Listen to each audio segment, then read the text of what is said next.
সকলকে নমস্কাৰ আৰু মই আছোঁ এতিয়া মোৰ জোনালী সেন্দুৰীয়ালিৰ নতুন ষ্টুডিঅ' ZG মিউজিক ষ্টুডিঅ' আৰু আপোনালোকে দেখিছে চাৰিওফালে অকল গছ, ইয়াত বিভিন্ন ধৰণৰ গছ।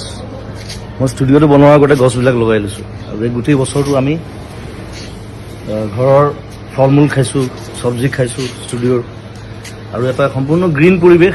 ঘৰটো মই গ্ৰীণ ৰাখিছোঁ সেইকাৰণে যিমান পাৰি ষ্টুডিঅ'টো। আৰু সম্প্ৰতি এটা হুলস্থুল এটা চলি আছে গছ কটাক লৈ। বিভিন্ন জেগাত দেখিছোঁ ডাঙৰ ডাঙৰ গছ কাটি দিবলগীয়া হৈছে, ৰাস্তা বনিছে, তাত কিবা বেলেগ বস্তু বনিছে।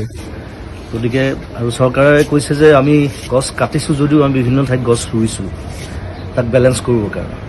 কিন্তু এতিয়া কিছুমান জেগা আছে, যেনে ৰিচেণ্টলি যিটো হুলস্থুল চলি আছে দীঘলী পুখুৰীৰ সেই পুৰণা গছখিনিক লৈ পেলাই। এতিয়া সেই গছখিনি হৈছে গোটেই দীঘলী পুখুৰীটোৰ সৌন্দৰ্য। এতিয়া সেইখিনি গছ কাটি যদি বেলেগ জেগাত গছ ৰুৱেও সেই দীঘলী পুখুৰীৰ সৌন্দৰ্যটো ঘূৰি আহিব নাই, সেইটো এটা ডাঙৰ প্ৰশ্ন। ৰিচেণ্টলি দেখিলোঁ আগৰতলাত পুৰণা গছ নাকাটিবৰ কাৰণে ফ্লাইঅভাৰৰ পেটাৰ্ণ সলনি কৰা হৈছে। গতিকে সেইটো বস্তু আমাৰ ইয়াতো সম্ভৱ মই ভাবোঁ। গতিকে মই চৰকাৰক আবেদন জনাইছোঁ যে যদি কিবা অপশ্যন আছে তেওঁলোকে সেই অপশ্যন গ্ৰহণ কৰক, যাতে সেই গছকেইজোপা দীঘলী পুখুৰী আমি বচাব পাৰোঁ। সেইটো মোৰ ফালৰ পৰা অনুৰোধ, সমগ্ৰ অসমবাসীৰ ফালৰ পৰা অনুৰোধ। আৰু ধন্যবাদ জনাইছোঁ সকলোকে। আৰু এই যিটো আমাৰ বিপ্লৱ চলিছে গছ সংৰক্ষণ, গছ বচোৱাৰ, তাত সকলোৱে সহযোগ কৰক। ধন্যবাদ, থেংক ইউ, বাই বাই।